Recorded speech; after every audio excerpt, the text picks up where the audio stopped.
Okay, so oddly enough, we're going to the very first chapter here, because a lot of these, I think they said they were like intended to be told where like you can see and interact with the people, so you can like try to scare them at the end. So, yeah. That being said, a boy was digging at the edge of the garden when he saw a big toe. He tried to pick it up, but it was stuck to something. So he gave it a good hard jerk, and it came off in his hand. Then he heard something groan and scamper away. The boy took the toe into the kitchen and showed it to his mother. "It looks nice and plump," she said. "I'll put it in the soup, and we'll have it for supper." That night his father carved the toe into 3 pieces, and they each had a piece. Then they did the dishes, and when it got dark, they went to bed. The boy fell asleep almost at once, but in the middle of the night, a sound awakened him.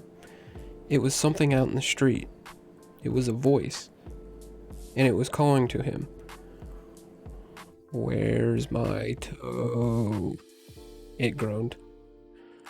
When the boy heard that, he got very scared, but he thought, "It doesn't know where I am. It will never find me."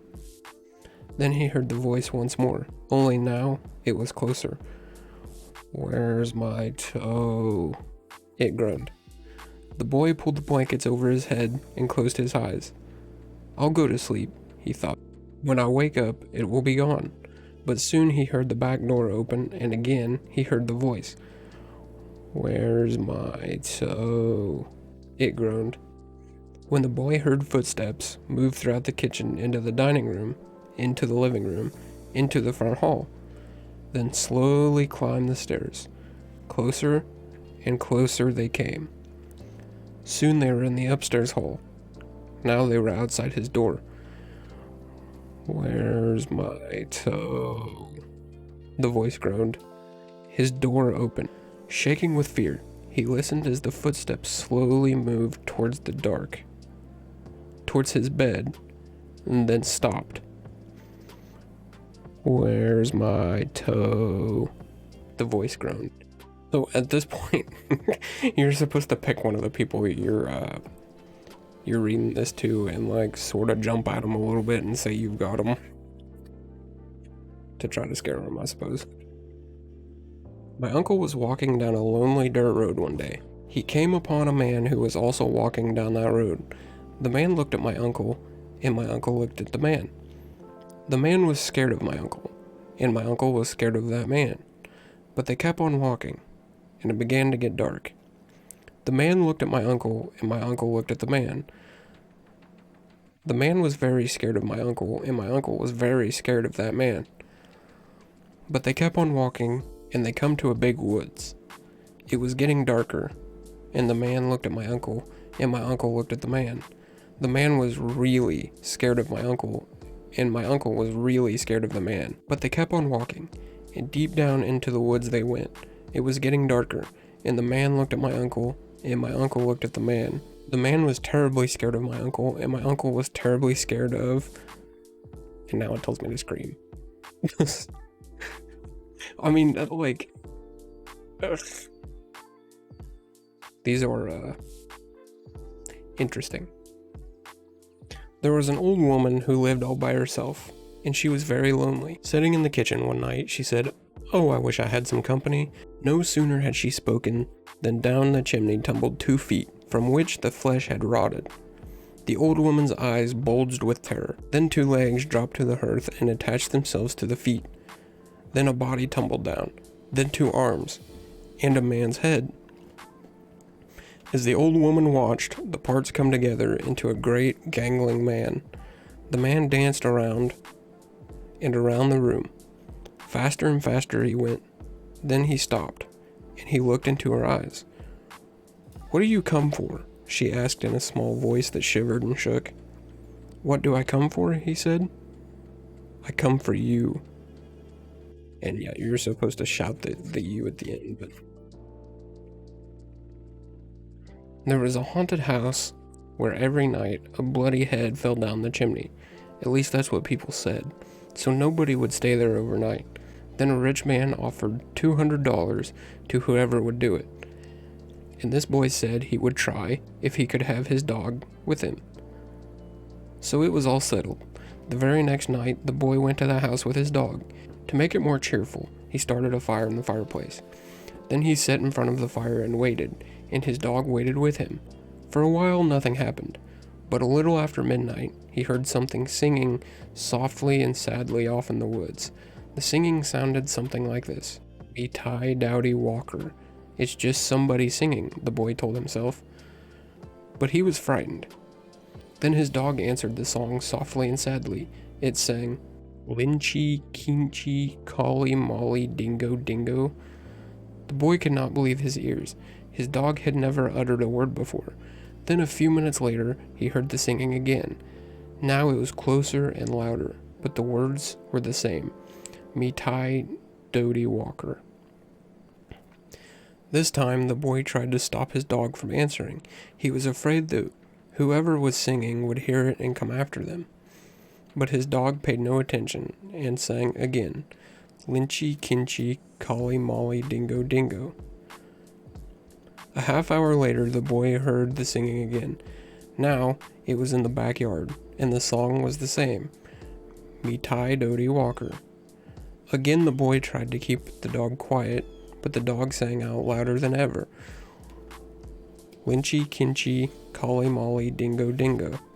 Soon the boy heard the singing again. Now it was coming down the chimney, "Me Ty Dowdy Walker." The dog sang right back, "Lynchy, Kinchy, Collie, Molly, Dingo, Dingo." Suddenly a bloody head fell out of the chimney. It missed the fire and landed right next to the dog. The dog took one look and fell over dead from fright. The head turned straight at the boy. Slowly, it opened its mouth and screamed. But I'm not entirely sure I was reading that right, like the song parts. But yeah, I don't know if that's like an old folk song reference that I'm not getting, or if like it's literally just made up for the story. I don't know.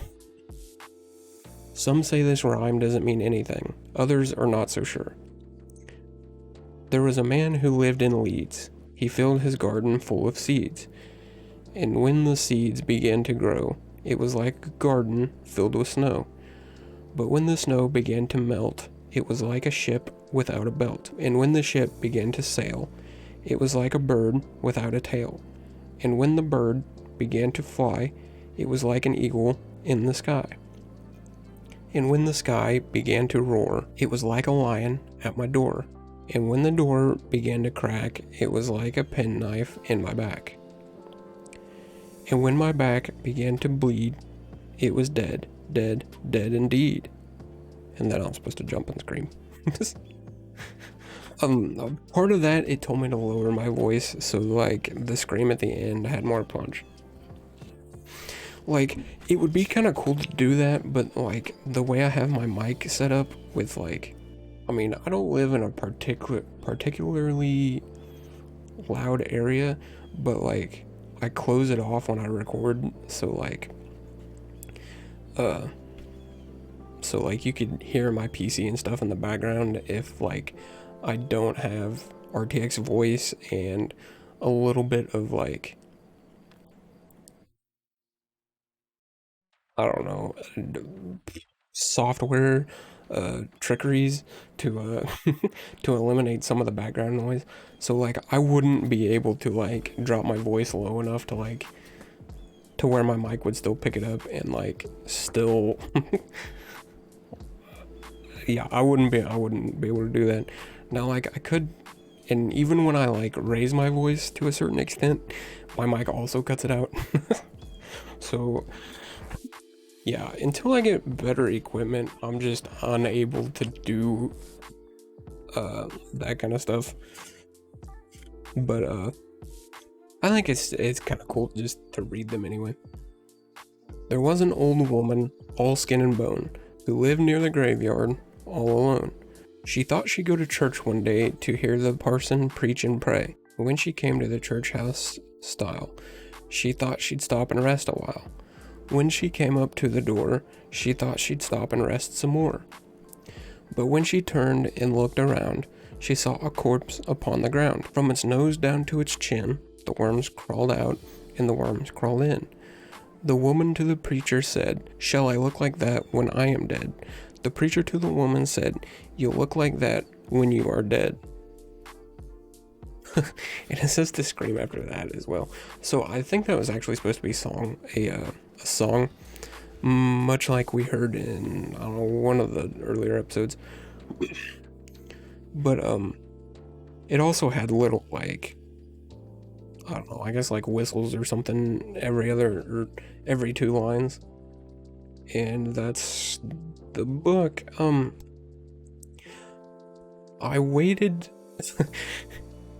If you've read this book at all, or you got it, you know that I read the first chapter last, which is the chapter I literally just read. And again, it's because I wanted to like wait until like the very end, and I was gonna see if I could maybe do some of the like, I don't know, playing up the things, like actually like lower my voice a little bit and like scream some of the things. But yeah, I don't know, it just didn't really work with my current setup. So yeah, I waited till last to kind of play with that a little bit, but it didn't work out. But anyway, the book was kind of fun to read, and I don't know, I hope you enjoy the visuals at least a little bit. But I just thought it would be kind of interesting to have a I don't know, not necessarily like a decompression from like all the like scary games through the week or something. I don't know. I just thought it was kind of cool to have something that, like, going in is not going to be scary. Like, I don't know, we might read some more along the lines of spoopy instead of spooky stuff, and I'll just watch some relaxing coloring and stuff on top of it. I don't know. I thought it would maybe be an interesting way to end the week and prepare for the next week. So, yeah. Thanks for watching. Hope you enjoyed.